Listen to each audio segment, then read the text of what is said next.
Subcommittee will come to order. Thank you all for joining us today. We're here to discuss 13 bills that would help veterans and their survivors navigate the VA claims and appeals process, as well as improve access to VA benefits.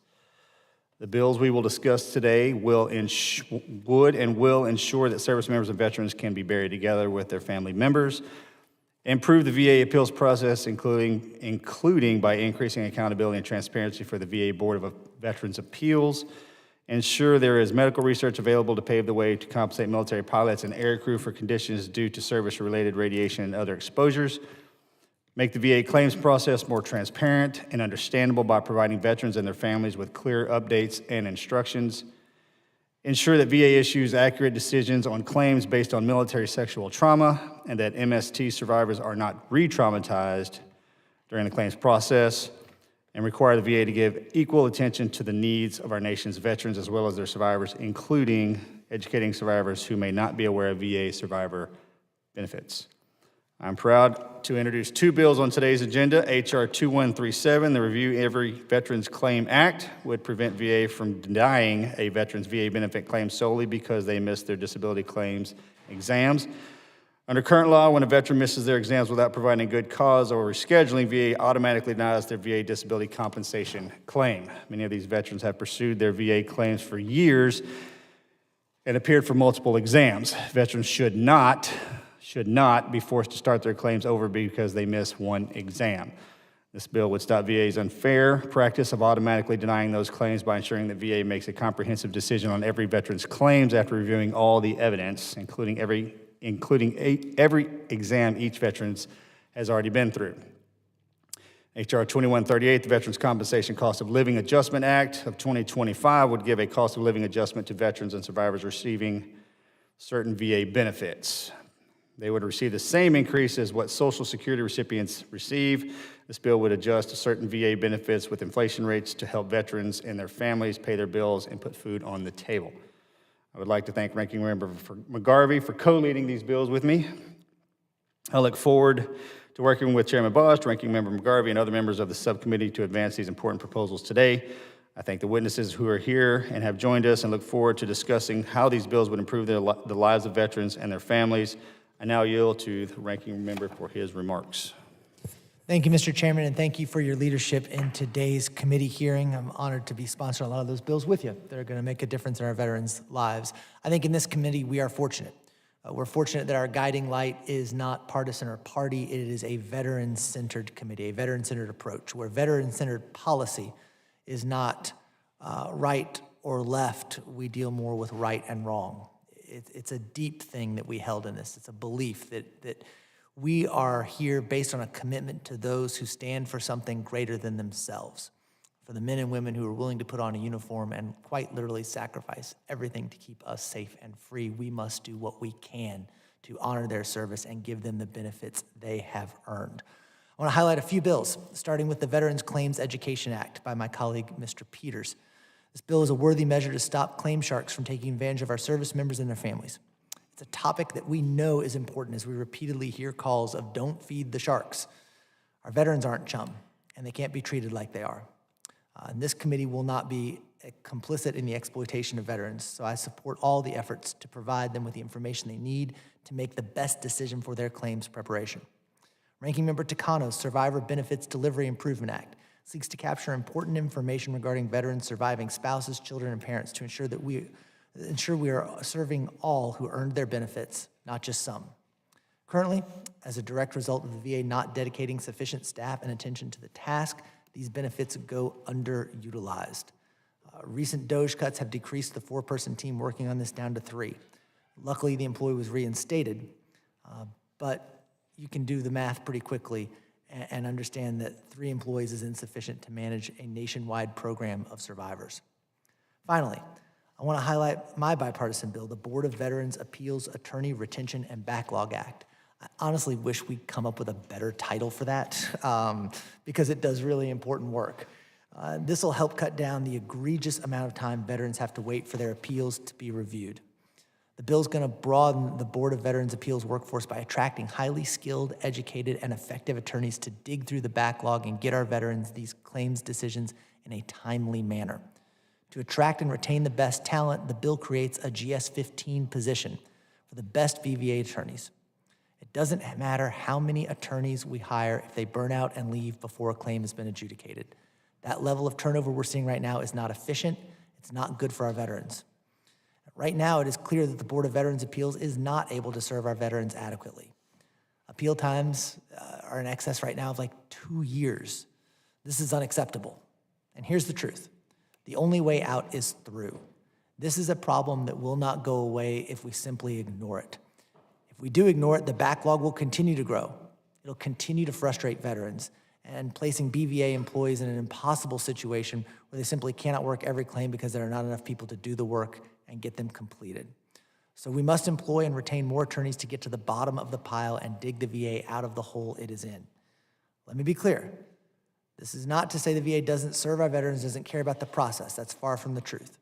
This bill, though, does highlight the need to retain more skilled and professional employees at the VA to take care of these claims. We cannot expect things to get better for our veterans while we take the chainsaw to the very administration that is tasked with funding the benefits to them. Mr. Peters, Mr. Takano, and I have proposed bills which have broad support in the veteran community, but to deliver on those bills, we must fight for a stable institution. We cannot attract quality professionals willing to serve if they are joining an organization that injects uncertainty into every aspect of their life. Let's staff at the appropriate levels, pay grades to provide veterans and their families what they have earned. Thank you, Mr. Chairman. I yield back. Thank you, sir.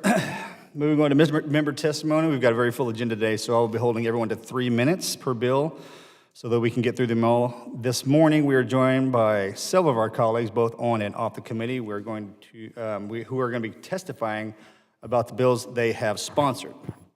Representative Self, sir, you're recognized for 3 minutes to speak on your bill. Thank you, Chairman, for holding this hearing. I share Ranking Member McGarvey's concerns with the appeals process. I'm going to discuss one of my 2 bills that will deal with the appeals process today. H.R. 1741, the Veterans Appeals Transparency Act. This bill is a crucial step toward restoring transparency to the VA Board of Veterans Appeals process. Veterans have 3 docket options when filing an appeal. The board tells veterans that the average time to receive a decision on their appeal on the FAST board docket is 1 year. But as of October 2024, even veterans who chose the fastest board docket, the direct review docket, are waiting an average of 1.5 years to receive a decision on their appeal. And there are veterans in the fastest board docket who have been waiting over 5 years to receive a decision on their appeal.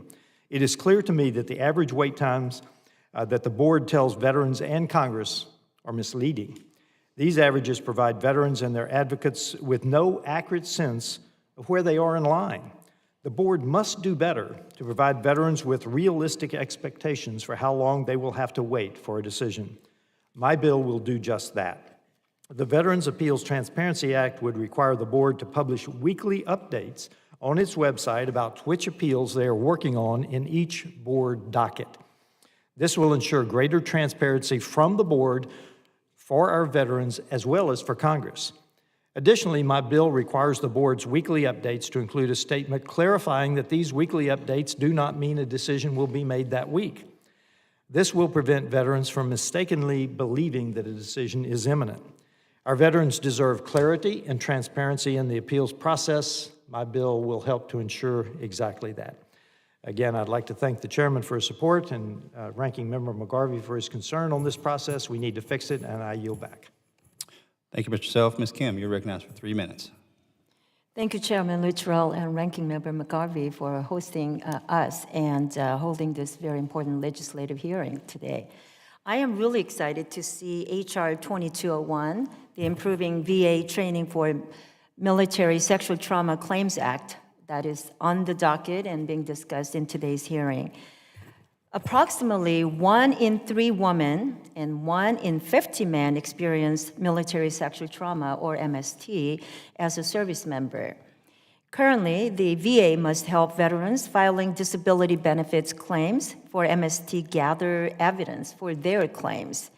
Unfortunately, VA claims processors and examiners often do not have the sufficient training to recognize those indirect markers of MST or to avoid forcing victims to relieve their trauma.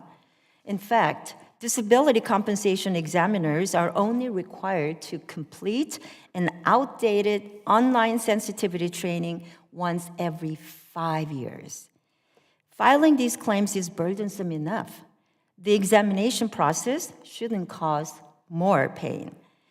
The Bipartisan Improving VA Training for Military Sexual Trauma Act would require all VA employees involved with MST claims to complete annual training to identify evidence of MST claims and annual sensitivity training to avoid re-traumatizing those victims.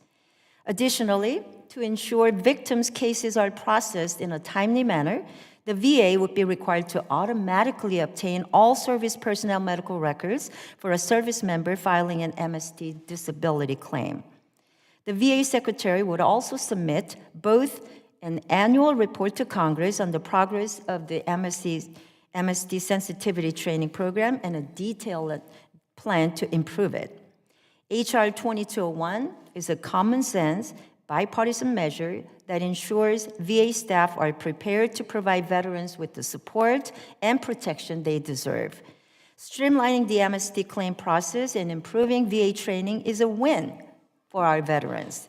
So I want to thank the committee for considering HR 2201 and Representatives Baczynski, Houlihan, and Bacon for co-leading this bipartisan bill with me.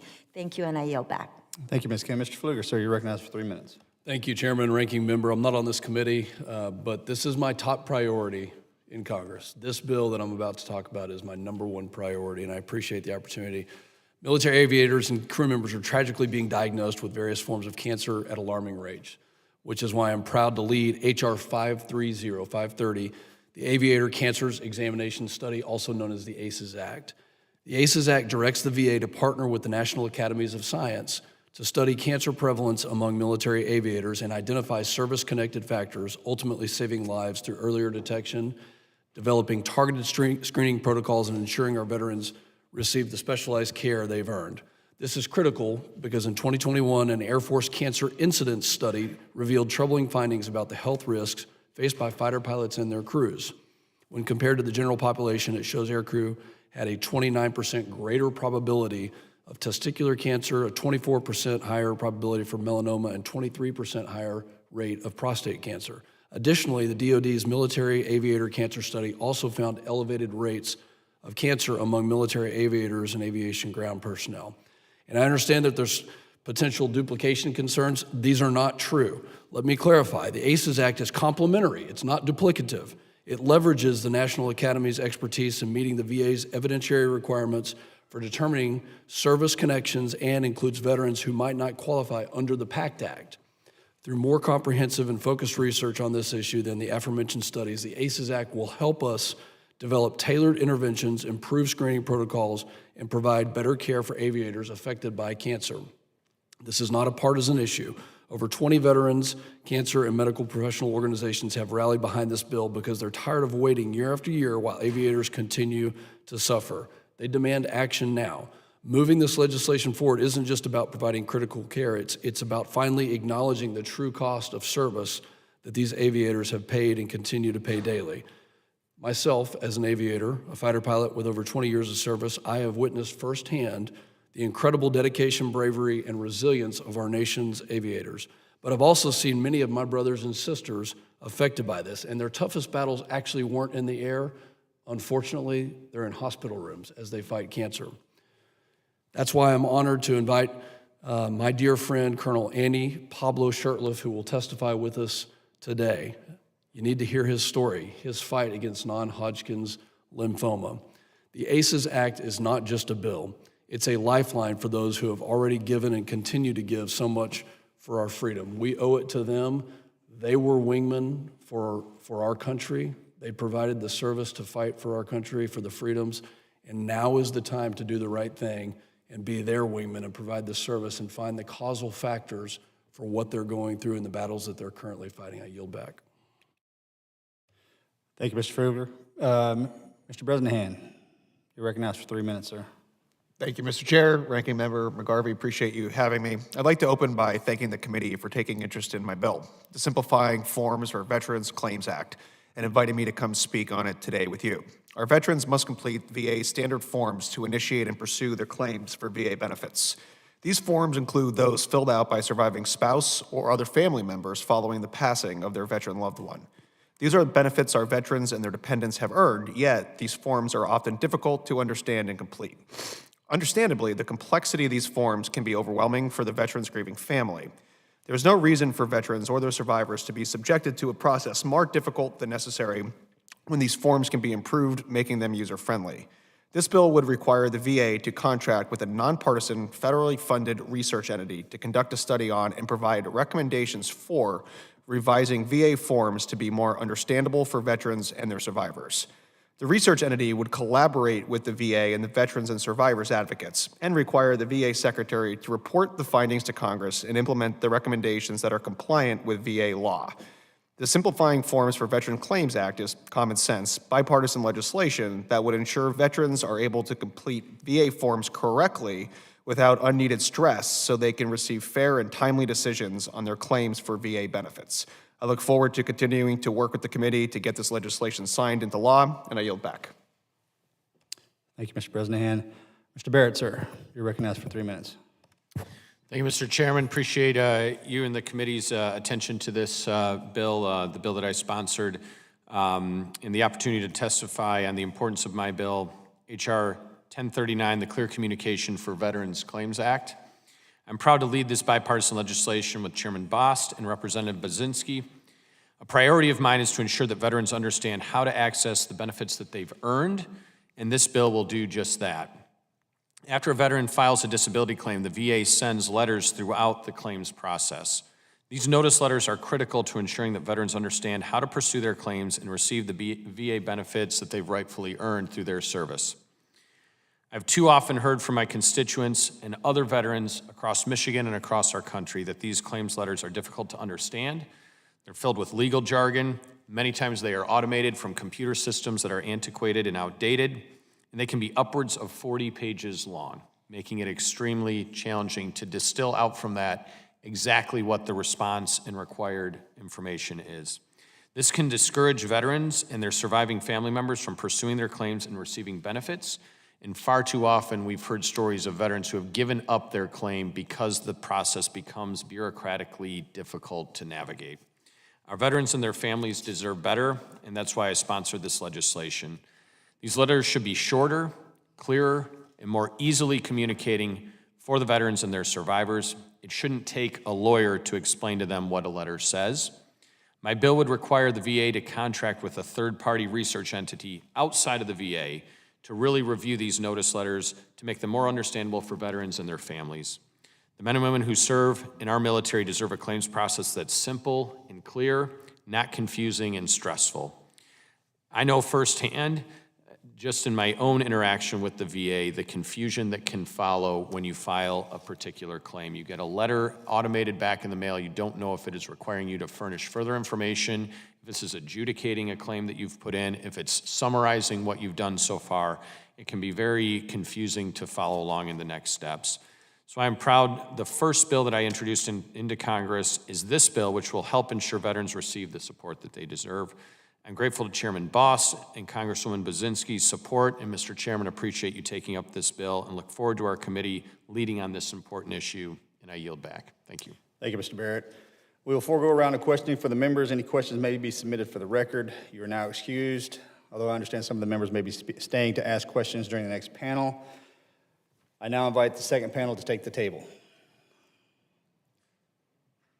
In accordance with committee rules, I ask unanimous consent that the following members be permitted to participate in today's subcommittee hearings. Representative Kim from California, Representative Pfluger from Texas, Mr. Yocum from Indiana, Mr. Barrett from Michigan, and Mr. Bresnahan from Pennsylvania. Without objection, so ordered.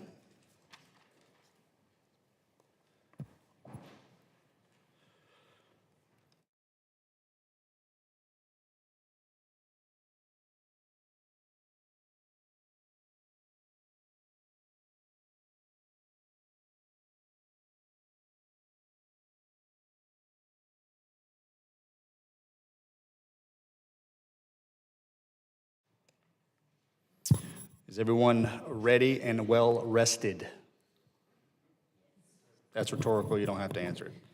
Thank you for coming today. Thank you for all of those that traveled to get here.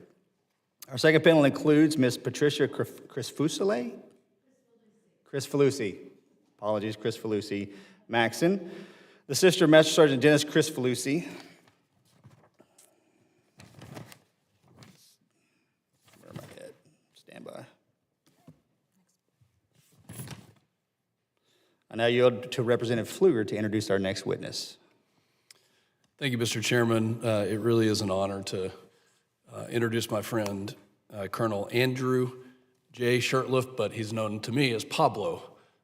And I've known Andy for over 20 years. He's an exceptionally distinguished and accomplished Air Force veteran, fighter pilot, leader, husband to Julie, who is also here, and father. He has flown over 1,500 hours.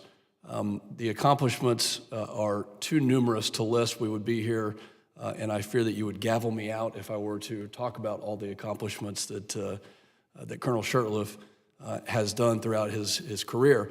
But probably the most important one is that when there was a task given, when there was an assignment to be had, when there was any sort of activity that needed to be done, he was the first person to raise his hand, he was the first person to volunteer, he was the first person to lead.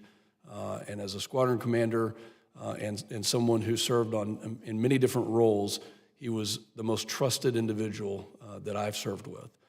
But he's fighting the biggest fight of his life right now against cancer, and that's why we're here today. Andy, I want to thank you for your courage. As I mentioned, you were a wingman to all of us at every moment throughout our active duty career, and it's time for us to be a wingman to you. Thank you for the courage. Thank you for standing up, not just for you, but for so many of our friends that we know who have fought the same battles that you're going through. And I want to sincerely thank you for being here and thank your family for allowing you to be here as well. Yield back.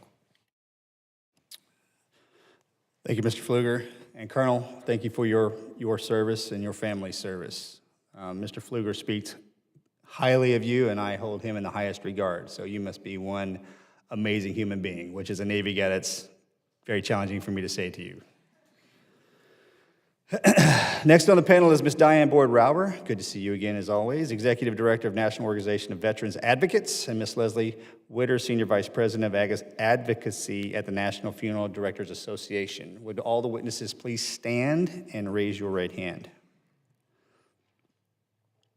Do you solemnly swear that the testimony you're about to provide is the truth, the whole truth, and nothing but the truth, so help you God? Thank you, and let the record reflect that all witnesses answered in the affirmative. Ms. Krisfalusy Maxon, you are now recognized for 5 minutes to present your testimony. Thank you for having me today. I greatly appreciate your help for the veterans. I am here for my brother, Dennis Krisfalusy. My brother was raised in a small town in western Pennsylvania. We were blessed to have wonderful parents and siblings, Chuck, Cindy, and Lisa. My brother graduated from California Area High School, class of 1961. We were very proud when he made the decision to join the military, as my father served in World War II in the Army. My brother Denny's smile lit up the room. His kindness is memorable, from bringing home stray animals and people, helping neighbors and friends, and creating a famous ball game called Rubber Hose. My brother was physically fit. He jogged, he lifted weights, and he ate very healthy. Recently, a friend remarked, "Your brother was so kind, but you knew better than to mess with him."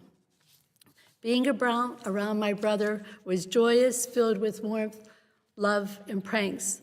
The day he left for basic training, it was filled with tears and sadness. When he came home, it was a holiday. My mother always made his favorite ethnic foods, and the house was filled with family and relatives. He was stationed in Davis-Monthan Air Force Base. He went to a dance one evening, came home, and immediately called my mother to tell her that he met a beautiful, kind girl, and her name was Lois. They were married in June 19 1965. He immediately was bonded with her family and her sisters, and they welcomed him into the family as we welcomed her. They enjoyed traveling, their dog, family, and friends. While they were stationed in Germany, they got to travel Europe. Denny served a tour of duty in Vietnam. We were always concerned about his safety, and Lois remained loyal and his very best friend. This time seemed to make them bond a little closer. They built a house in Arizona. They completed 20 years of service. Denny became a mail carrier, went to LA.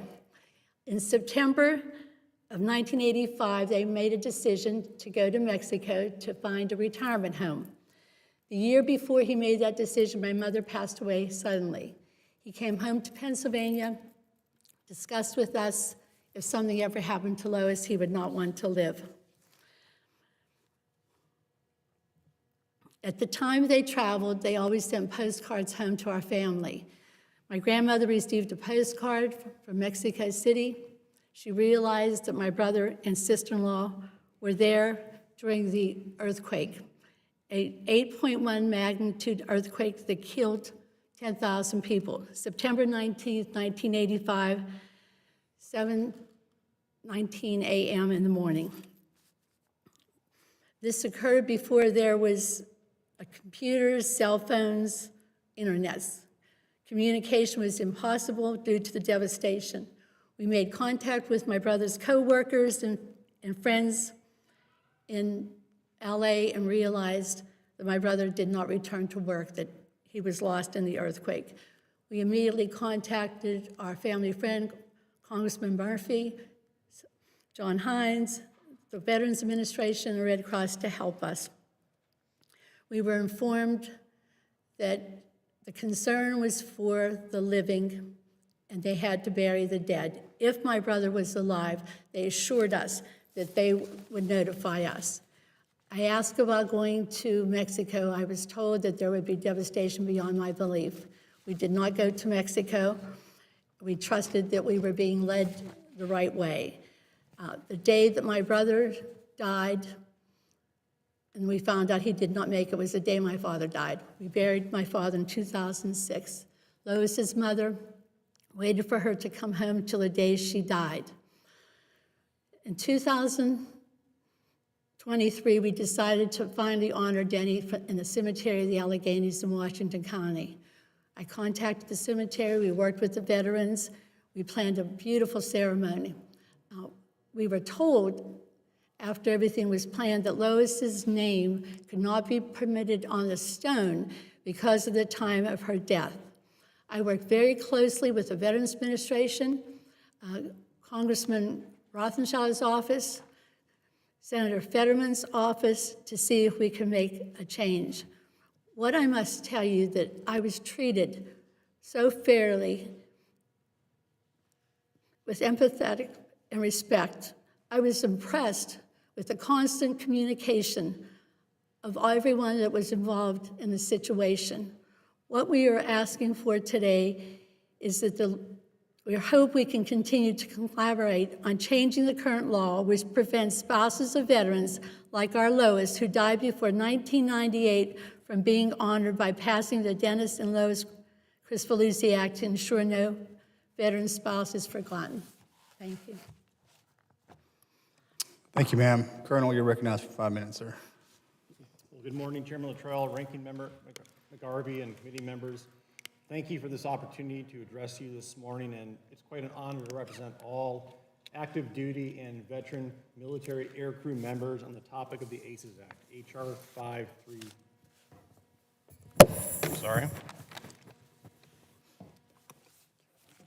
HR 530. I'm joined this morning by my wife, Julie, who is sitting behind me in the gallery and supports me each and every day. I retired from the United States Air Force in December of 2022 after another nearly 23 years of service to our nation. I was trained as a fighter pilot in the F-15C and the F-22, culminating in approximately 1,500 total flight hours while flying operational missions and training the next generation of fighter pilots. And I had a promising career, handpicked to stand up the sole F-22 flying unit, early promotion to lieutenant colonel, top marks as a squadron commander, and distinguished graduate from senior developmental education. In 2018, while serving at Langley Air Force Base, Virginia, I was looking forward to the next challenge, promotion to colonel, a flying 06 command tour, and endless future possibilities. I was also in the best shape of my life, training for my first half Ironman. Simply, I was on top of the world. And that world came crashing down on January 8th, 2019, when I received a call from my doctor saying I had cancer. Scans revealed I had a fist-sized tumor growing on my left kidney. Additional tests revealed that the cancer had already spread to both of my lungs.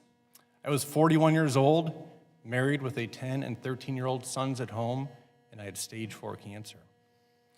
While I was selected for promotion to 06 a few weeks after my diagnosis, I was also permanently grounded and eventually medically disqualified from aviation service. My promising flying career was over. Scheduling and attending doctor appointments became a near full-time job for the next several months, and in the last 6 years, I've undergone 2 surgeries, multiple procedures, 3 rounds of radiation treatment, untold number of scans and blood draws. I participated in a clinical trial, and quite frankly, I've exhausted all known treatment options. In June of 2019, following my partial lung resection surgery, I awoke with a half-inch tube protruding from my back attached to a vacuum that was designed to suck out additional fluid from my chest cavity. My friend and fellow fighter pilot, August Fodo Pfluger, now Congressman Pfluger, came to visit me in the hospital and slowly walked the halls with me while he carried that vacuum. It is something I will never forget. The last 6 years have been an emotional roller coaster for me and my family, and I still remain in the fight for my life today. I would say it's natural for people to question the need for the ACES Act when the PACT Act was just enacted in 2022. The PACT Act is a great piece of legislation that expands VA health care and benefits for veterans exposed to burn pits, Agent Orange, and other toxic substances.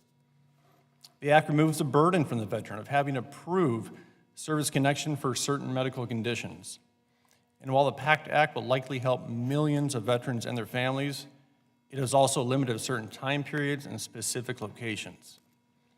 To be clear, the PACT Act does not cover aviators like me and thousands of others who have been proven to have significantly elevated cancer diagnoses and deaths simply from doing their daily flying duties, as documented in 3 studies from 2021 to 2024.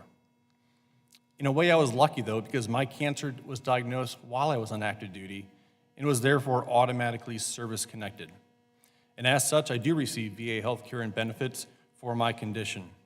But there are an untold number of veterans who are not so lucky, whose cancer is diagnosed after their military service, and therefore they do not receive those benefits. The purpose of the ACES Act is to right this wrong by identifying the hazards in the military aviation operating environment that more likely than not cause cancer. We must identify the root cause affecting otherwise healthy aircrew.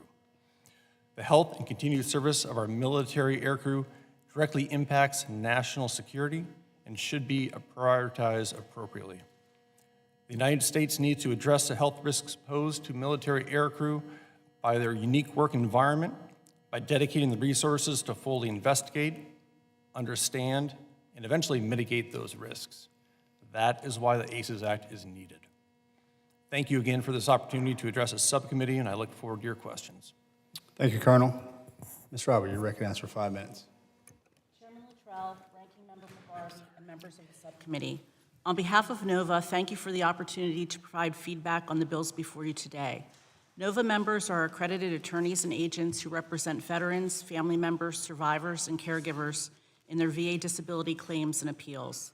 Therefore, our testimony today focuses on those bills designed to improve the adjudication process.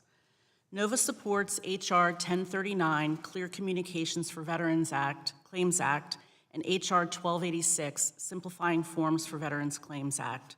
These bills would create centers to assess VA letters and forms and would include critical input from advocates.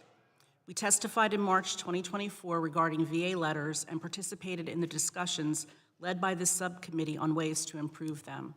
Given the vast number of letters VA drafts and sends on a daily basis, this work needs to be ongoing. Likewise, we have long advocated for simpler and clearer forms.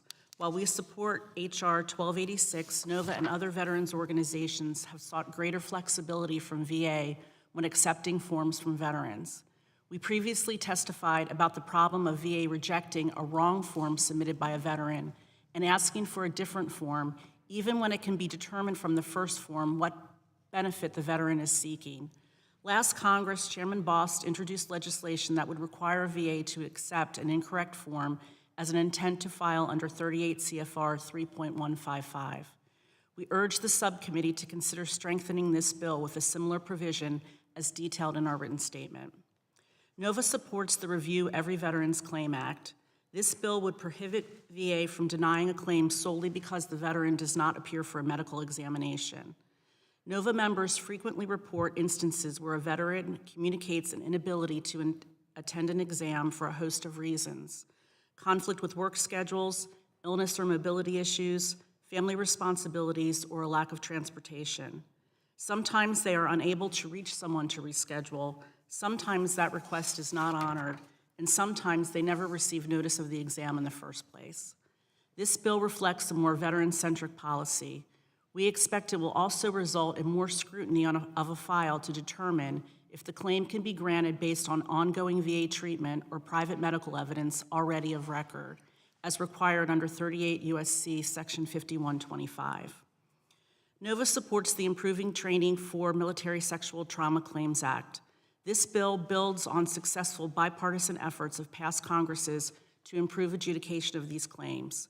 We support all efforts to ensure veterans who make a claim for a condition based on military sexual trauma are not re-traumatized. In particular, given that contract examiners handle most VA disability exams, training for healthcare professionals and those who communicate with veterans to schedule these exams is very important.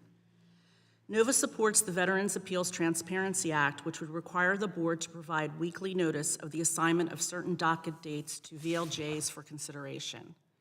With the passage of the Appeals Modernization Act, claimants were provided with more choice and control over the course of their appeals. The Board of Veterans' Appeals now operates 3 dockets: direct review, evidence, and hearing. On its website, the board notes that it is finally deciding far more cases in the new AMA system than the legacy system.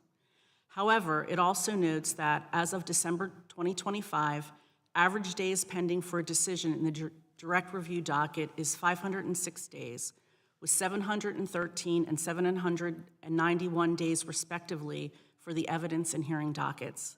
Therefore, this is a good time for more transparency for veterans on where their case is in the process, as well as to help veterans and their advocates make informed decisions on how to proceed with current and future appeals. We also support the Board of Veterans' Appeals Attorney Retention and Backlog Reduction Act. This bill would allow for non-supervisory attorneys employed by the board to achieve promotion to a grade GS-15. NOVA maintains that individuals with appeals pending at the board are best served by decision-writing attorneys who are experienced and knowledgeable about the ever-changing field of veterans law.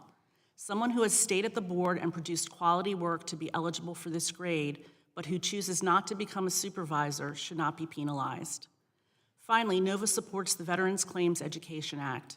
This bill would provide veterans, family members, survivors, and caregivers with information to help them understand and select accredited representation if they seek assistance with their claims.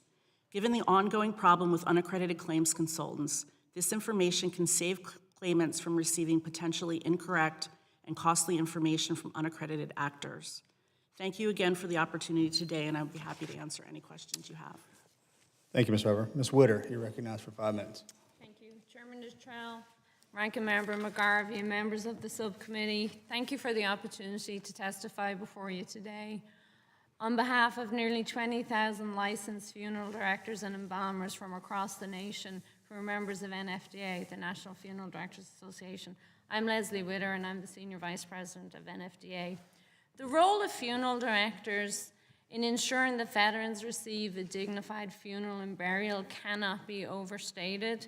the vital collaboration between funeral directors, Congress, the Department of Veterans Affairs, and the Department of Defense is crucial in supporting bereaved veteran families during their time of profound grief and loss.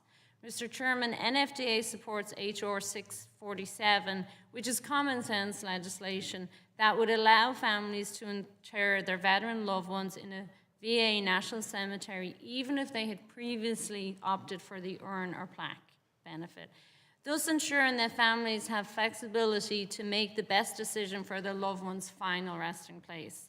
This legislation provides a thoughtful solution to a problem that adds unnecessary stress and grief to veteran families. I would like to thank Representative Yakum for his efforts to address this nuanced but incredibly important issue, and NFDA encourages passage of this legislation. I'm also honored to speak today in support of H.R. 1344, the Dennis and Lois Krisfalusy Act. I want to thank Representative Roshenthaler for his efforts to ensure that no veteran or family member is denied the recognition they rightfully deserve for their service to our nation. H.R. 1344 corrects an injustice by addressing an arbitrary and outdated restriction that prohibits the VA from providing a memorial headstone or marker for military spouses and dependent children who passed away on or after November 11th, 1998, and ensures that military families are properly honored together. By fixing this injustice, we're ensuring that families like the Krisfalusy family can be laid to rest together and memorialized with dignity, and NFDA encourages passage of this legislation. Mr. Chairman, in preparation for today's testimony, I spoke with funeral directors who assist grieving families as they navigate their way through the sometimes complicated process of applying for benefits from multiple agencies within the VA. The Office of Survivor Assistance is a crucial resource overseeing all benefits and services furnished by the VA to survivors and dependents of deceased veterans. So recently, the Office of Survivor Assistance was moved out of the Office of the Secretary of Veterans Affairs, and this hampers OSA's ability to serve as the principal advisor to the Secretary of Veterans Affairs. And that impacts survivor families. So NFDA believes that there should be no barrier between the Office of Survivors Assistance and the Office of the Secretary of Veterans Affairs. And for this reason, we support H.R. 1228 and encourage passage of this legislation. Chairman Luttrell, Ranking Member McGarvey, and members of the subcommittee, on behalf of the National Funeral Directors Association, I want to thank you for your tireless leadership, dedication, and diligent work in support of our nation's veterans and their families.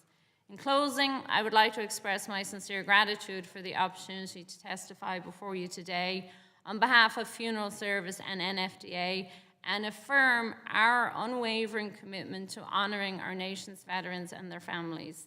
I hope that my testimony has provided valuable insights, and I am happy to address any questions you may have. Thank you, Ms. Witter. The written statements of our witnesses today will be entered into the hearing record. We will now begin questioning. I recognize the ranking member. 5 minutes. Thank you, Mr. Chairman. First of all, Colonel Shirley, thank you so much for your service. We're gratefully appreciative for it, and I just want to thank you again for your continued service and being here today to help all the aviators who come afterwards. To your family, I hope you know we'll say a prayer for you tonight. Appreciate you being here. I want to ask some questions of Ms. Boyd-Robert this morning, and that we know the Board of Veterans Appeals is already facing a lot of delays. Veterans are literally waiting years for their claims and their cases to be heard. So keeping the attorneys who are reviewing these claims should be a priority. But instead, it seems like the BVA is making decisions that push people away, like limiting promotions, enforcing return to office rules that don't make sense.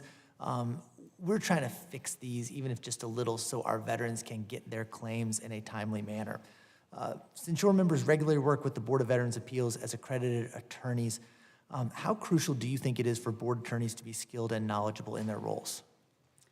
It is absolutely vital. Those attorneys are more or less the front line in reviewing a veteran's claim and assisting the VLJ that they are assigned to.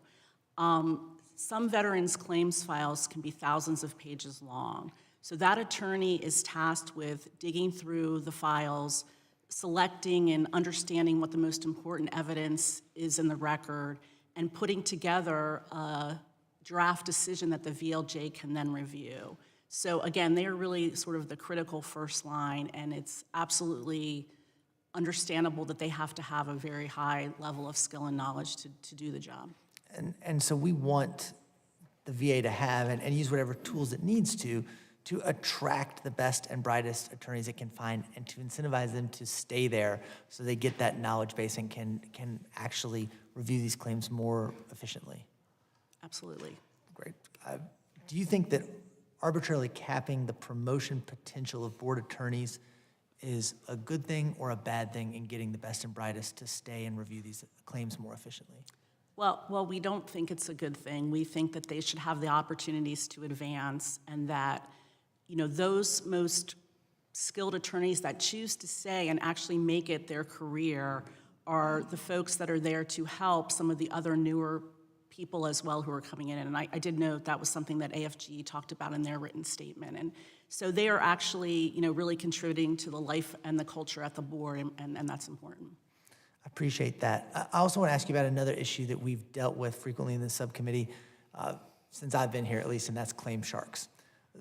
The unscrupulous actors, some of the illegal companies that are taking hundreds of millions of dollars from our veterans every year under the guise of helping them process these claims.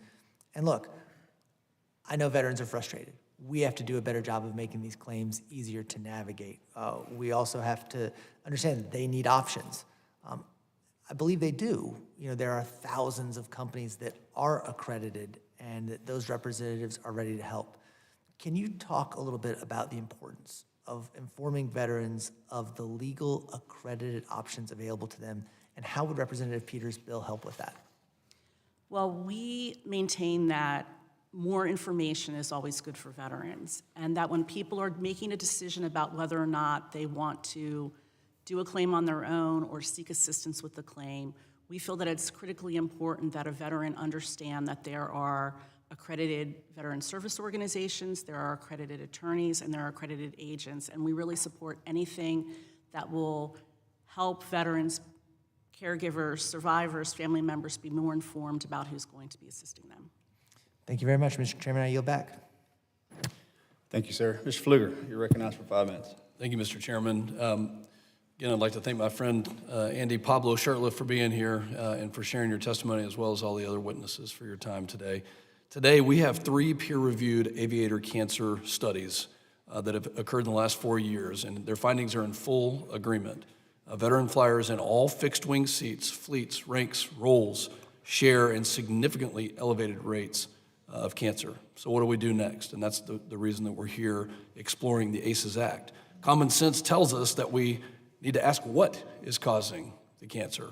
And there's no other study underway or planned except for the ACEs Act that can help our veterans with the why of their cancers. And we certainly will not obtain this information from another cancer incidence study that reconfirms the high rates of cancer. We know that. Now it's about the why, it's about the what's causing it. And what I want to talk about is the cost of inaction if we don't do something. And if we pivot away from getting to the cause of these cancers, we're in fact telling our veteran flyers, you're on your own. And furthermore, we're not going to help you figure it out. We're not going to help you figure out what made you sick. And it's my friend Pablo and others that we both know, that we have served with, that we flew with, that suffer. So my first question for you, Pablo, is tell us about your journey and what would have been different had we had the ACEs Act already, and how would your journey have differed? Yeah, thank you, Congressman Pfluger. I'll answer that in a couple different ways. Right now we're hanging out our veterans and our active duty aircrew members to dry a bit. We've identified that they are sicker than the human population, or the U.S. population that they're pulled from. At a micro scale, my son is a freshman in college. He already has his private pilot's license. He's a passionate aviator, and he's already considering going into the Air Force to be a fighter pilot. I don't know if I can back him up on that right now. I have concerns for that. When you expand that out now across all the different veterans organizations that are backing the ACEs Act, That's a lot of America's military families that are questioning whether or not they should send their sons or daughters into America's cockpits right now, because cancer is not a fun thing. I wouldn't wish it on my worst enemy. And so we do need to figure out the what and the why behind it so that we can mitigate that.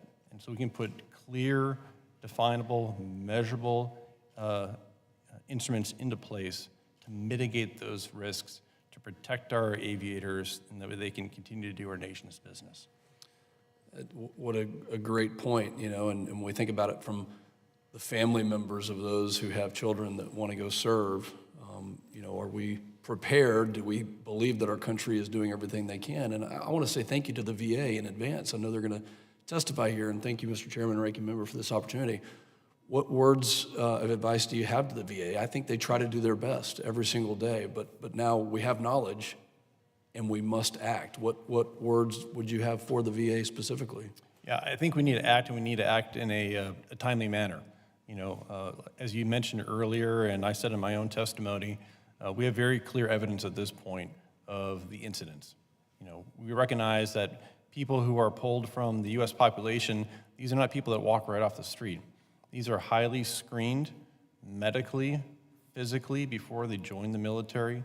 If you become a military aviator, you go through additional screening. I personally went through an entire day of being poked and prodded in every way, shape, and form before I even began my flying career. So I was a healthy, incredibly healthy individual when I entered at 22 years old, and less than 20 years later, I had stage 4 cancer. So there's something wrong there, so we need to act. And we know there's something going on, we just need to figure out what that is. And again, that's why we need to work together between the National Academy of Sciences, who's being directed to conduct this study, work with the VA on the study, and then report back to the appropriate agencies on what actions we need to take. This is anecdotal, and not to put you on the spot with math in public, but both of us know many of our friends that have gone through these battles. I mean, any estimate or idea of how many friends that we both know that you've served with that have gone through cancer at a very early age in their lives? I know of dozens.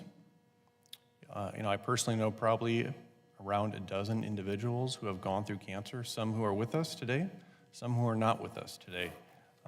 And when I think about it on the civilian side or outside the military air crew population, for those who are under, say, 50 years old, I know two. I know two people, and one was a baby. So the statistics are there, and it's very, very personal to me. I lost a squadron commander who died of cancer just a few years ago. And every once in a while, I'll get a phone call and say, hey, Pablo, I just found out I have cancer. What do I do? So it is very, very personal, and it happens day in and day out. Thank you for testifying, for your courage, for the fight that you're going through right now, and for being here today. Mr. Chairman, I yield back. Thank you, Mr. Freeler. Dr. Morrison, you're recognized for 5 minutes. Thank you, Mr. Chair. And thank you to our witnesses for being here today to testify about the legislation before us today. I want to begin by thanking the chair and ranking member for their leadership on providing a cost of living adjustment for our veterans. Our veterans have earned these benefits, and it's critical that we pass this legislation to allow them to keep pace with inflation. Ms. Boyd-Raubart, I'd like to begin with you. As you know, the rate of claims for military sexual trauma has increased significantly in recent years, up 18% from last year, up 40% from a decade ago. I'm grateful to my colleagues, Representatives Kim and Budzinski, for introducing bipartisan legislation to better train the VBA workforce to handle these highly sensitive claims. Can you speak to the importance of having VA and contract examiners who are well prepared to manage claims for veterans who may have experienced MST? Sure. As we noted in our testimony, we think it's just really critical that people who are filing these claims are not re-traumatized, and that they're not made to tell their story over and over again to different people, and that the people who are processing the claims and the medical examiners who are going to be examining them and speaking to them have the sensitivity training to understand how to move forward with those exams. And honestly, we think it's important generally because even if the claim is not specifically about MST, there could be some other things in the claims process that is somehow related to that, then it's important for them to have that kind of sensitivity training and be attuned to the experiences that some of these folks have had. Thank you. Colonel Shurtleff, thank you for your service, for your sacrifice, and for being here with us today. I'm so sorry to learn of your diagnosis, but I'm heartened by your resolve and of working with your friend and my colleague, Representative Pfluger, on the ACES Act. Both of my grandfathers were pilots in World War II, and I have tremendous respect and admiration for aviators and recognize the unique risks that you face in your military service. You and Representative Pfluger got into this a little bit, but I'm wondering if you could share a little bit more your perspective on how additional research into cancer rates among aviators and aircrew could help identify some of the unique health risks associated with flying. And also, how would you suggest making such research complementary to ongoing initiatives at VA and DoD? I think it's incredibly important to identify the what and the why that's causing the cancer. The sooner we do that, the better. We've spent, since 2021, proving time and time again that there is a higher incident rate among our aircrew. It's funny, when Congressman Pfluger and I learned to fly, and throughout our flying career, we were always taught to maneuver our aircraft in relation to the threat. Understand your threat environment and mitigate those threats as best you could to accomplish your mission. We talked about surface-to-air missiles, enemy aircraft, air-to-air missiles, and things like that. We never talked about what could be happening within our own cockpits, within our own aircraft, that could be making us sick. And so the quicker we understand and can clearly identify what those threats are within our own cockpit, within our own operating environment that is unique to military aviation, the quicker that we can protect our aircrew, regain the faith of our aircrew in our government, and allow them to continue to serve the way they want to defend our nation. Thank you. You know, your comments about your son hit me particularly hard. My husband's an Army combat veteran. He comes from a long tradition of military service, as many military families do, and continue that tradition. And I think your hesitation about encouraging your son speaks volumes, and we need to listen to that. I wish you and your family all the best. My prayers to you, and thank you for your testimony. With that, I yield back, Mr. Chair. Thank you, Dr. Morrison. General, you're recognized, sir, for 5 minutes. Thank you, Mr. Chairman, and thank you for having this hearing today, because this, I'll just say in some cases it's overdue, like so many things, but the bottom line is it's never a bad time to try to do the right thing going forward, and so thank you all for being here. Ms. Robber, can you elaborate on why VA should always obtain the complete service personnel records for every veteran seeking benefits based on military sexual trauma? Sure. The personnel service record and medical records from service are really the critical piece, really, of most claims, disability compensation claims. But these would be particularly important in the case of military sexual trauma, because oftentimes that personnel record may contain some of the critical markers that VA needs to consider when it's deciding the claim. Okay, and kind of going down that road a little bit, can you elaborate a little bit on why you support the Improving VA Training for Military Sexual Trauma Claims Act? Sure, because again, we think that it's really important. I think Representative Kim mentioned that some of that training is only happening once every 5 years. It seems that that training should be happening on a much more regular basis, so examiners and claims processors are up to speed with the most important information, the most sensitive information for treating these claims. And as we do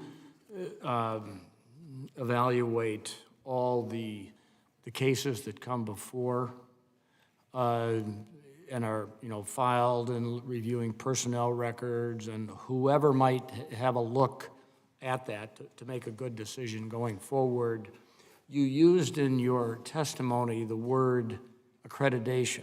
Mm-hmm. In this particular case, in any case, but let's just say this particular case, staying with the subject, who or what entity should be responsible for the accreditation of those entities?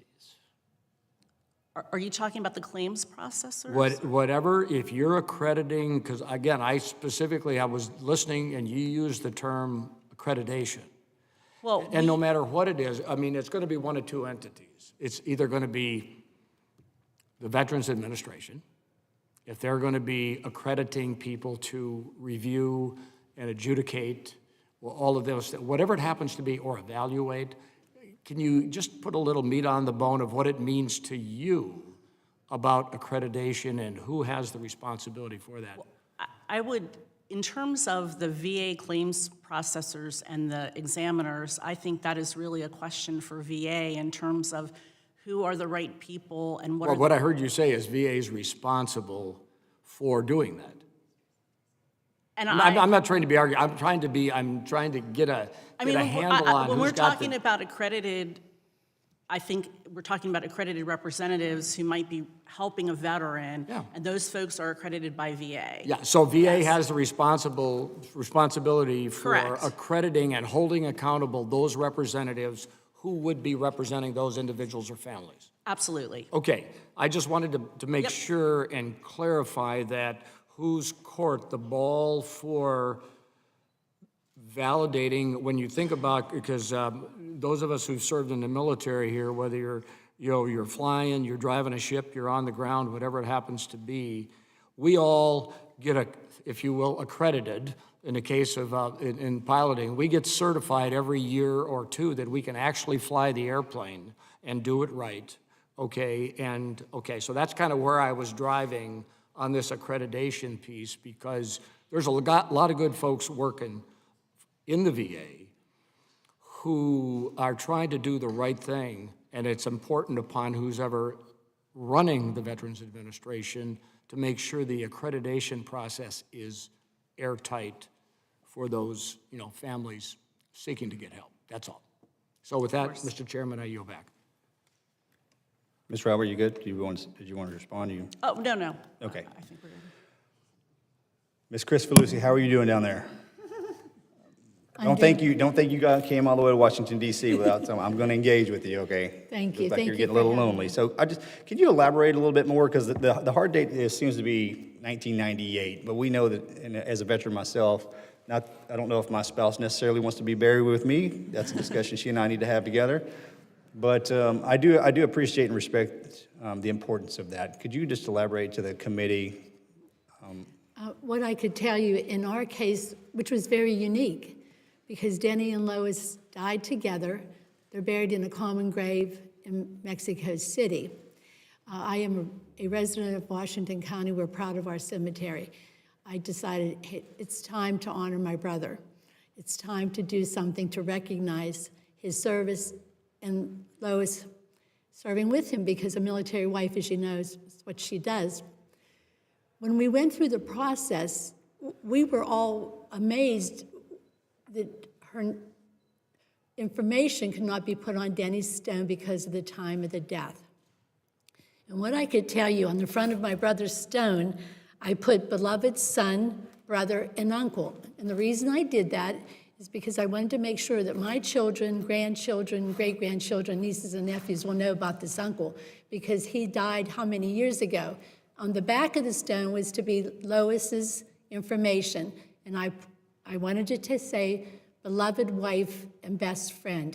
When I realized Lois, her name's not going to be there, I did not put husband on the front of the stone. It broke my heart that we were not able to recognize the fact that he was a husband and had a beloved wife. That's why I pursued this process. I was shocked to see that there was a date and that we were not able to do this. And I believe everyone around me was surprised too. We weren't aware of this. However, as I have said, I am forever grateful of all the help that I've received from everyone involved in the situation. Yes, ma'am, and you will most certainly continue to get it. I thank you so much. Colonel, get you a good drink. I'm coming at you. You ready? Yes, Mr. Chairman. Okay, so the exam that you were given when your doctor called you, like, hey, you have cancer, and you're stage 4, was that an annual exam, or was there something specific that you went in for? Is this something that the aviators will get while they're on active duty and yours just happened to hit? Or were you in there for something specific and we found it? As far as exit strategy goes, I can only speak for myself, but they weren't diving over barrels to get me to go to all these exams before they were like, hey, appreciate you later. Right. And before I answer, Chairman Luttrell, I'd be remiss if I didn't recognize and thank you and your family's service to our nation. On behalf of my family, thank you. No, my cancer was discovered not during a routine exam, and I will echo your statement that military aviators would rather not see the doctor, because the doctor is one of the few people in the world that can ground them and prevent them from doing the thing that they love, which is fly. And so that's a culture that we'll need to overcome within the military. My cancer was discovered not during a routine exam, but because I was seeing my doctor for another issue. I had some pain in my lower back, is what it was, and I was doing some physical therapy, and they ordered a X-ray. And in the X-ray, a very sharp captain in the Air Force, the technician, noticed a occlusion, as they call it, in my lower left area, and said it could be part of the colon, but we don't know. And so, of course, I was busy with work, and it was 3 months before I came back, did another X-ray. That occlusion was still there, and then after a CT scan, that's how they found the cancer. So there lies the most important question in the room, is how do you convince a culture? Mm-hmm. My previous career is the same mentality. How do you prevent it? How do you convince the culture that this is going to be necessary? Because the last thing after going everything that you and every other pilot has to go through to get in that aircraft is to have somebody who's not a pilot take them away. Right. I think the culture is already shifting. I've seen it on active duty. We now have dedicated pilot gyms, nutritionists, physical therapists that are helping the pilots address issues in a supportive, health way, and not grounding them as doing so. And that culture is already shifting. So that's good. It's gonna have to be them that's on board, and yes. We can legislate that all day long. But if they don't want to, you know the deal. I mean, if you're a veteran, you understand exactly what I'm saying. I'll just tell you, hey, we're not going to show up. Yeah. And then inevitably, bad things will most certainly happen. But thank you again for your service. Mr.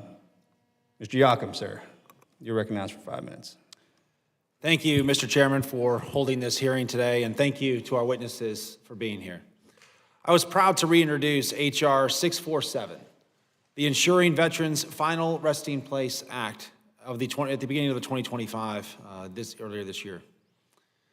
Under current law, if a veteran family chooses to have the VA furnish a commemorative plaque or urn for their loved one, they may inadvertently forfeit their right to later inter the veteran at a national cemetery. That would require either a headstone or marker at the gravesite. This issue came to my attention because one of my constituents, Mrs. Jerry Simmons, was attempting to get a plaque for her late husband Gary, a Vietnam veteran. While working with the VA to secure Mrs. Simmons a plaque for her late husband, we discovered a problem. Current law forces military families to make a choice between an urn or plaque or internment at a national cemetery, not both. However, a simple choice to temporarily hold the veteran's ashes in a VA urn nullifies the veteran's eligibility to be buried in a national cemetery after honorable service to our great country. We certainly don't want to prevent veterans from being laid to rest in national cemeteries if they wish. This bill would provide much-needed flexibility in difficult end-of-life decisions. The Ensuring Veterans Final Resting Place Act of 2025 would allow a veteran survivor to choose to have their veteran loved one interred in a VA cemetery, even if the survivor initially chose an urn or plaque in lieu of internment at a VA cemetery. We grant veterans the final honor to be interred on solemn grounds at our national cemeteries. But those logistics are left to veterans' families. The death of a family member is always difficult, and seldom do the arrangements go smoothly. Sometimes families don't immediately know if they want to have the remains of their loved one interred in a national cemetery, or they simply may not want to part with the ashes right away. So they may opt for an urn or plaque. This snap decision has permanent consequences as the law is currently written. We must allow the grieving families of Americans' veterans the flexibility to wait to choose whether or not to inter their loved one at a national cemetery. And we shouldn't deny veterans that right simply because their remains were placed in a VA urn. Ms. Witter, is it difficult for families to make an informed decision about whether to place their veteran loved one's remains in a VA-furnished urn or lay them to rest in a VA national cemetery? Thank you for the question. I appreciate the work the committee has done on this issue. We've worked with the VA and the committee on this. So I think it's really important to remember that the veteran earns funeral and burial benefits, but so does the spouse. They're both entitled to them. And I'm sure the chairman's wife would, in fact, like to be laid to rest with him when the day comes, despite what you think. But I've spoken to a lot of veterans and their spouses, and the overwhelming message I get is, I want to keep my spouse's remains in an urn, and then we'll both be buried together. They're two separate benefits. It's not double dipping. But as it stands at the moment, if you accept the urn benefit and keep your spouse with you for 20 years, then they are now forbidden from being buried, but you could still be buried in the cemetery. I think that's a complicated thing. I think it adds extra stress. And what the VA is doing in that situation is expecting the grieving loved one to make a decision in the moment with long-term consequences. They have to plan a funeral, grieve a loss, work through all of that, and then at the same time they have to figure out their own final disposition. The spouse has to decide, well, do I want to have a ground burial, or do I want to put the veteran and not have them with me? So I think it's unfair, and I think it would be a small mercy for the VA to allow those grieving families to keep their loved one with them. Thank you. And Ms. Rober, can you elaborate on why you believe Congressman Barrett's bill, H.R. 1039, would ensure that the VA receives the assistance it needs to improve its vast number of notice letters? Well, I think by having a center with people who have experience in those types of letters or issues, and also having advocates and experts who will be assisting in that process would sort of continue part of what actually has already started in the last Congress. So we think that is good work that should continue. Thank you. And Mr. Chairman, I yield back. Thank you, Mr. Yocum. Thank you for your testimony and joining us today. You're now excused, and we will wait for the third panel to take their seats.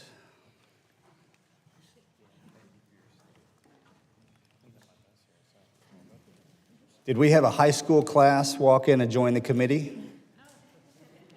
Where are you guys from? Somebody stand up and with a loud, thunderous voice. Thomas Jefferson. Is that a state? In Virginia. Okay. From what? Science and Technology. Well, welcome to the Committee of Veterans Affairs. Sure, eventually we'll get into science and tech. We're happy to have you. Are you enjoying your day in Washington, D.C.? Yes? Hang out a little bit longer. That may change.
Is everyone ready? Ms. Moses, how are you today? Good morning, sir. I'm well. How are you? I'm great. Thank you for joining us today. Thank all the witnesses from the Department of Veterans Affairs. Are we ready to rock and roll? Everybody got a good deep breath and a glass of water? The lead witness for VA is Ms. Kenesha Britton, Assistant Deputy Undersecretary of Field Operations at the Veterans Benefits Administration. Ms. Britton is accompanied by Ms. Moses, Senior Principal Advisor for VBA's Compensation Services. Ms. Lisa, say it one more time. Posbon. Okay, I'm from East Texas. I was going to try to get that out, but Posbon. Got it. All right. Executive Director of Cemetery Operations at the National Cemetery Administrations, and Mr. Evan Dykert. All right, outstanding. Acting Deputy Vice Chairman at the VA Board of Veterans Appeals. I ask that all the witnesses please stand and raise your right hand. Do you solemnly swear that the testimony you're about to provide is the truth, the whole truth, and nothing but the truth, so help you God? Thank you. Let the record reflect the witnesses answered in the affirmative. Ms. Britton, you are now recognized for 5 minutes to present the department's testimony. Good morning, Chairman Luttrell, Ranking Member McGarvey, and other members of the subcommittee. Thank you for inviting us here today to represent our views on several bills that would affect the Department of Veteran Affairs programs and services. Joining me today are Ms. Jocelyn Moses, Senior Principal Advisor, Compensation Service, Veterans Benefits Administration, Ms. Lisa Posbon, Executive Director, Cemetery Operations, National Cemetery Administration, and Mr. Evan Dykert, Acting Deputy Vice Chairman, Board of Veteran Appeals. While my written testimony details the views on the bills, including areas of concern and support, I would like to highlight several bills in my opening remarks. First, VA fully supports the intent of H.R. 530, the ACES Act. VA would like to work with the committee on edits to the legislation to allow the department greater flexibility and make sure the bill does not duplicate efforts already undertaken by DoD. VA supports both H.R. 647, the Ensuring Veterans Final Resting Place Act of 2025, and H.R. 1344, the Dennis and Lois Krisfalusy Act. The department would like to discuss a more equitable cost solution for H.R. 647. The department fully supports H.R. 1344 while suggesting amendments to eliminate the date of death limitations to ensure eligibility with minimum estimated costs. VA supports the intent of H.R. 1039, the Clear Communications for Veterans Claims Act, and H.R. 1286, while suggesting amendments to allow VA sufficient time and flexibility to comply with IT and legal requirements. The VA also suggests additional amendments that would allow time to work through the federally funded Research Development Center's recommendations. The department fully supports the Review Every Veterans Claim Act of 2025 that would prevent denials solely based on a veteran's failure to attend a scheduled disability exam. VA would like to expand the bill language, however, to include pension claims and ensure a comprehensive review of all evidence within a claims file. The department fully supports the Review Every Veterans Claim Act of 2025. VA also supports the Improving VA Training for Military Sexual Trauma Claims Act while offering several amendments to avoid duplicate requirements and make sure the bill aligns with existing VA practices. The current training is comprehensive, robust, and efficient, and VA would support amendments to the bill to make sure it improves training requirements. The VA would also support sensitivity training for contracted medical examiners, but recommends modifying the legislative text to reflect the appropriate roles of individuals involved. The department is also supportive of the Survivors Benefits Delivery Improvement Act of 2025 and the Veterans Compensation Cost of Living Adjustments Act of 2025.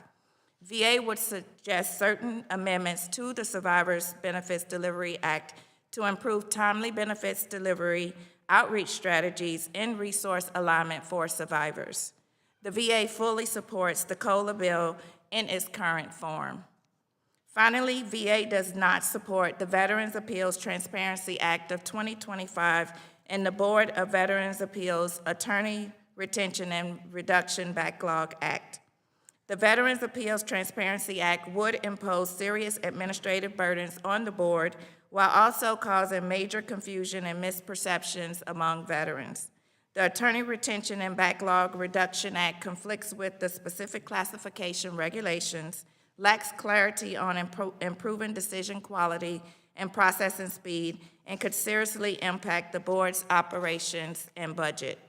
Mr. Chairman, this concludes my statement. We appreciate the congressional intent and welcome the opportunity to work closely with Congress on all the bills on today's agenda. My colleagues and I are prepared to respond to any questions you or members of the subcommittee may have. I would be remiss if I did not thank all of the veterans, dependents, caregivers, survivors, and others here today advocating for veterans and their families. Again, thank you. Thank you. The written statement of Ms. Britton will be entered into the hearing record. We'll now move to questions. I recognize the ranking member. Thank you very much, Mr. Chairman. Mr. Dykert, is that correct? Thank you. As I understand it, the Board of Veterans Appeals has stopped or is planning to stop its program to reimburse attorneys for bar dues. Look, this is one of those things. I mean, I know I was an attorney in Kentucky. You have to pay bar dues to be a lawyer. That's part of it. And it's a couple $100 for about $300 in Kentucky to be a licensed attorney. But you know, this is one of those things that could be a morale killer at the VA. And so can you confirm for me, has the Board of Veterans Appeals terminated this benefit for its attorneys, or does it have plans to? And if yes, why? Thank you, Ranking Member McGarvey. At this point, I can't say that any final action has been taken on it. I can tell you that it is something that has been discussed. To this point, our primary focus is on making sure that our budget is as robust as possible to continue employing as many attorneys and staff as we can to do the mission of the board. I appreciate that. You used a lot of buzzwords there, though. So I'm just going to ask you in pretty simple Kentucky terms. Is this something you're planning on doing? I would assume so. Okay. I think in Washington, that's as close as you can get to a yes. Why? Again, sir, in looking at our budget projections for this year, looking down the line, in terms of anything that we can do to prioritize keeping the highest number of attorneys, staff, and judges to continue working this down, that is what we want to do. Yeah, and I'm not asking this question for the attorneys who work at BVA. I'm asking this for the people they serve, the veterans. We know there's a 2-year backlog. We know that there is a problem right now with retention and recruitment. We know that the only way to get rid of this backlog is to go through it. The pile's not going to get smaller unless we are intentional about getting through these claims so our veterans can get the care they can deserve. And I think things we're doing like this, we're not allowing for promotion on one hand, we're taking things away on the other hand. This is how you kill morale in an institution. And who gets hurt are the veterans. That's what we're trying to get to here. Did anybody consider how this might impact morale? Especially, since you're already forcing these board attorneys to stop teleworking, to come back to an office that doesn't even have space for everybody. I heard today from Ms. Britton potentially opposing allowing another level for attorneys, which makes no sense to me whatsoever. Have you guys thought about the impact this would have on the people who work there? And then again, on the veterans. That's where this ultimately goes. Respectfully, Ranking Member McGarvey, there are a couple things that I would want to push back on a little bit. In terms of our overall retention, our statistics have shown that since 2018, our overall attrition rate has dropped from 13.9% to 7.7%. And looking specifically at GS-14 attorneys, the highest level that you can ascend without being a supervisor at this point, that is even lower than 4%. This year, since... What you're telling me is, again, this is Washington speak, you're losing people and you can't afford to. And you're taking things away from why you're losing people. So we agree on that. We are losing people, but okay, we agree on that. So I bring this up because we were making some progress. We actually were making some progress. But you mentioned in your testimony that this is now at risk. The progress is now at risk. So we should be working hard to secure the progress, to get those numbers even lower, not doing things that are actually going to undo it. And it seems that what we're doing. So at the very least, let's promote our good employees to match their peers at other agencies. Let's take care of our employees, because these employees, the reason to take care of them is not just to take care of employees, is to take care of our veterans. And we can talk about all the recruitment and retention statistics, they're not good enough. And recognize that the people being hurt are the people who put on the uniform, and we've made a promise to that I don't think we are doing a good enough job honoring. So I appreciate you all being here today. Mr. Chairman, I yield back. Thank you, Mr. McGarvey. Mr. Self, sir, you're recognized for 5 minutes. Mr. Dykert, I've got a series of fairly simple questions, yes or no, hopefully. Yes, sir.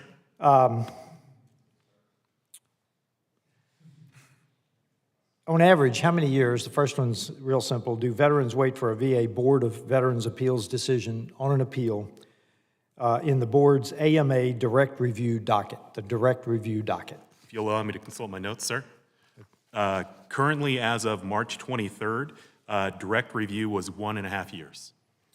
That's what I thought. So does VA still send veterans notice of appeal rights, which tells them that the board on average issues a decision within 1 year of appeals on the direct review docket?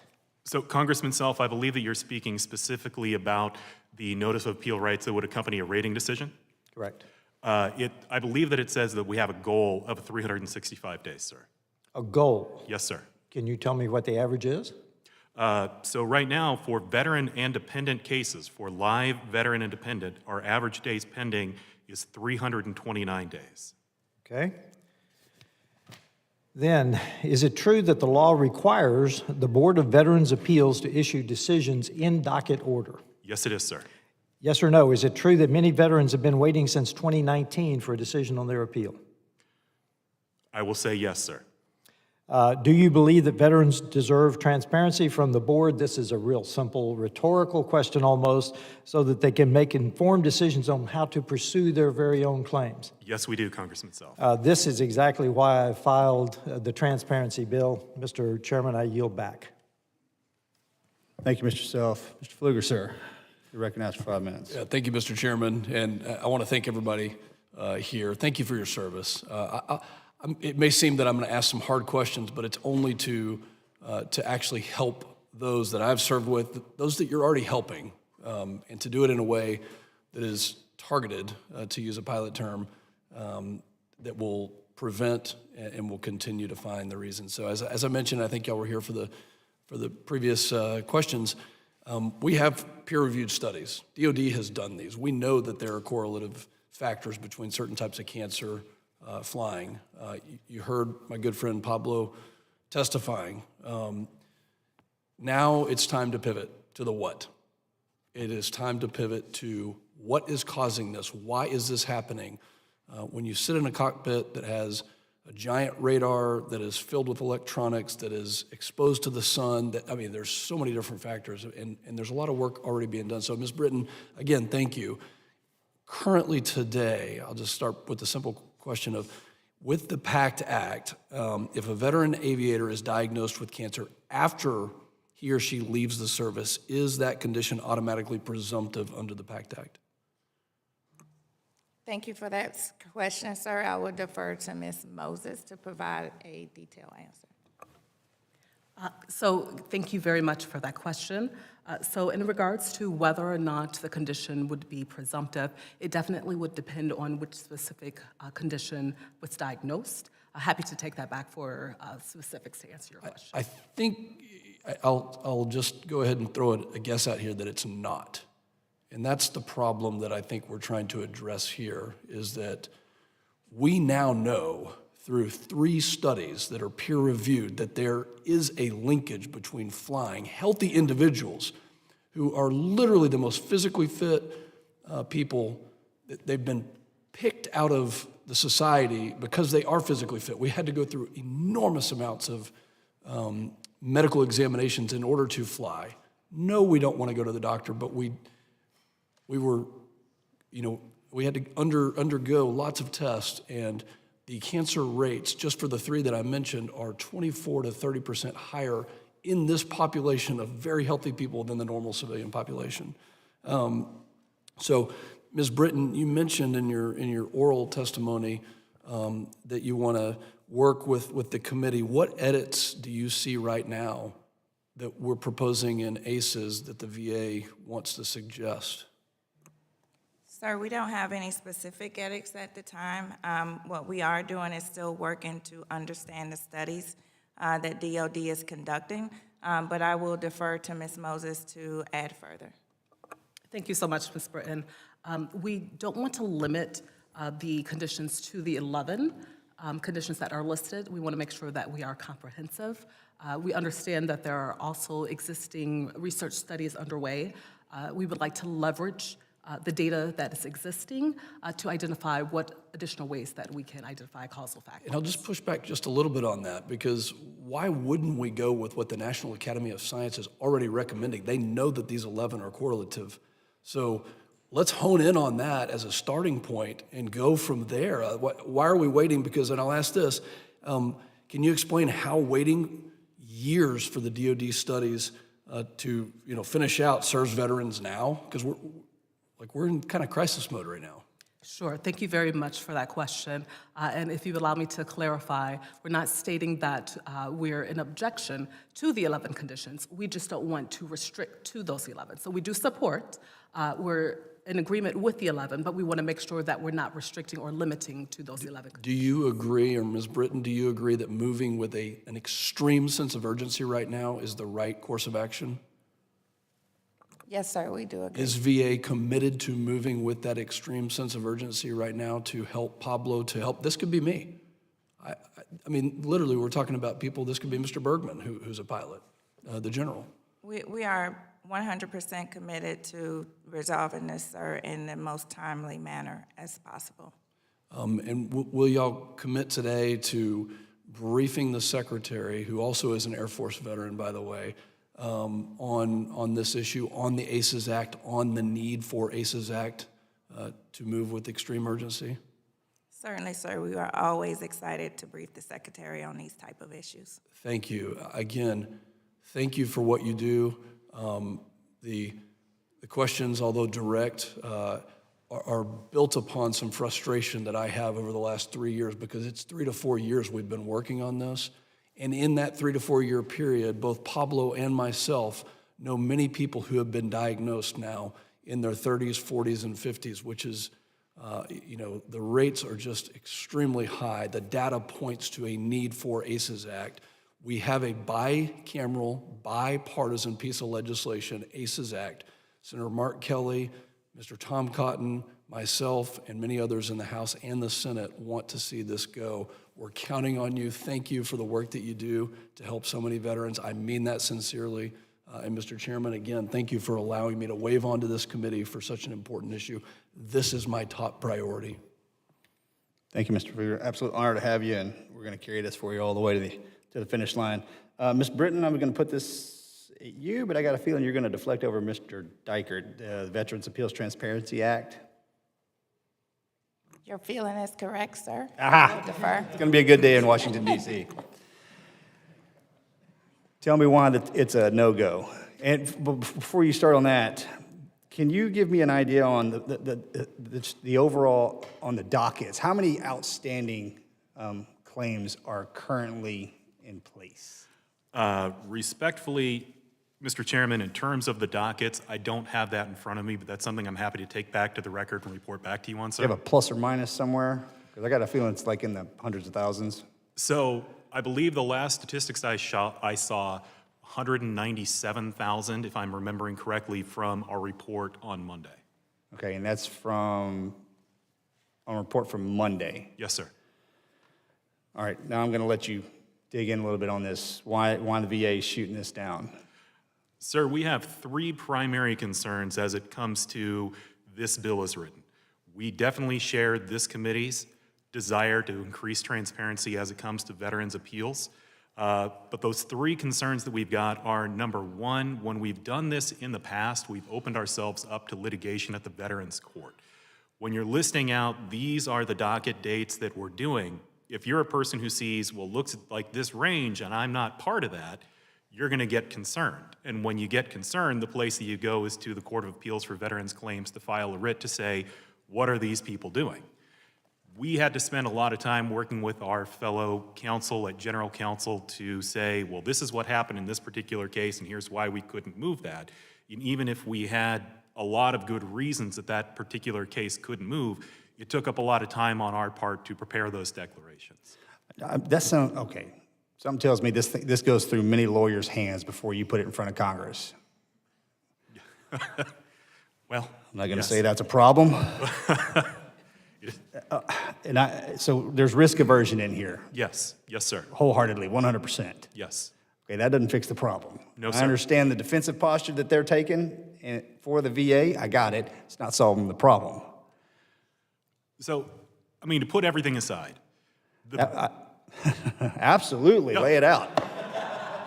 the biggest thing that I would say, Chairman Luttrell, is that knowing that information isn't going to help a veteran look at his or her claim and say, this is the best path for me. The one thing I would argue against, are you a veteran, sir? I apologize. No, sir. Okay, the one thing that I would argue, and this transcends the veteran community, but the one thing that we really, really like is being informed. Yes, sir. From step off to mission success, the more information we have,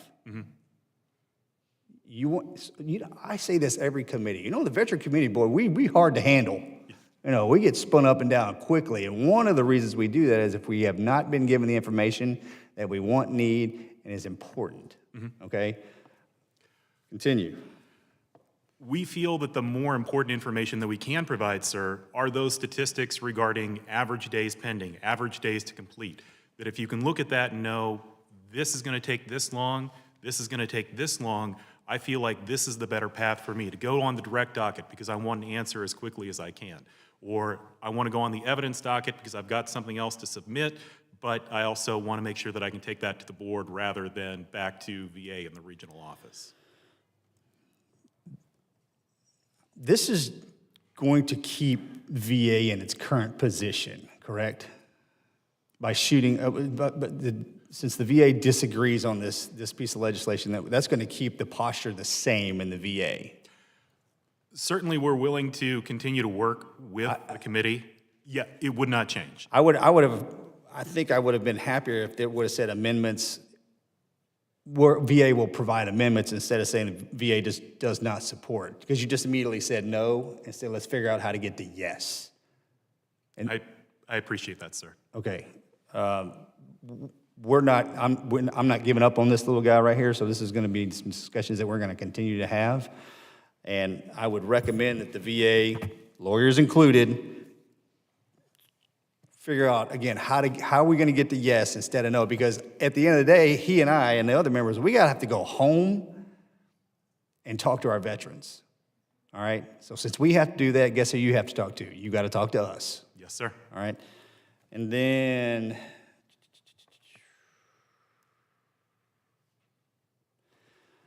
I had something for Ms. Moses, but do you have anything else for second round of the question and answer?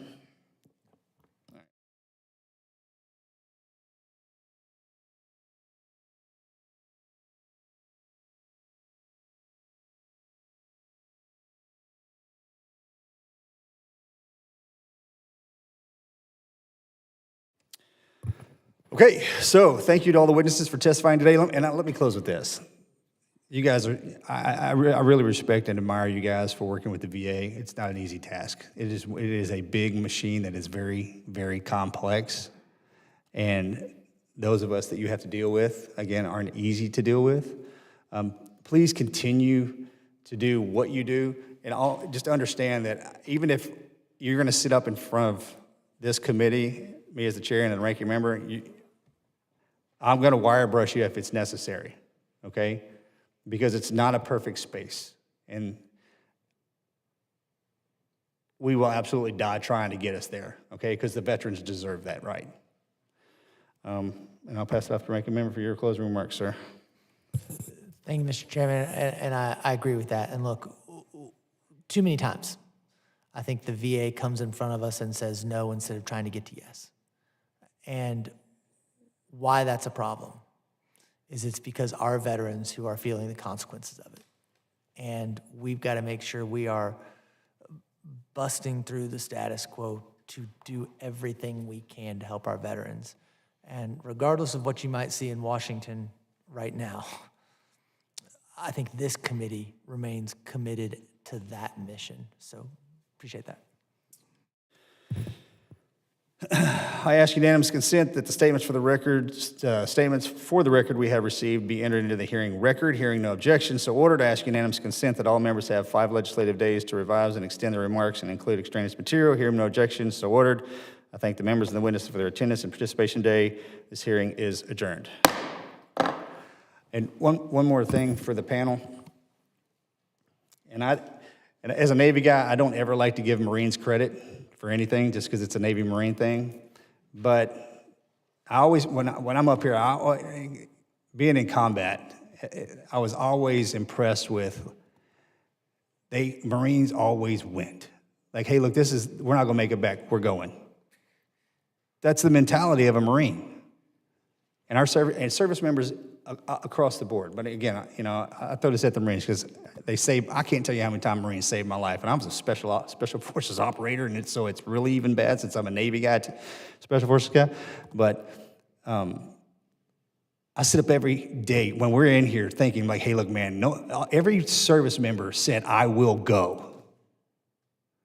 Now, I'm not saying that you don't, but every single day, remember that every single veteran you got to deal with at one time or another said, hey, look, I'm going.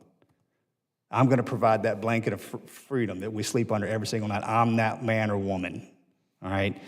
And I know, boy, they're hard to get a hold of. God, I mean, sometimes I talk to my veteran, I'm like, yo, you are just out of control. But they've earned that right because they put on the uniform and protected us while we sat back here in the United States, okay? Fair enough, that's supposed to be off the record. I should have said that, but thank you very much.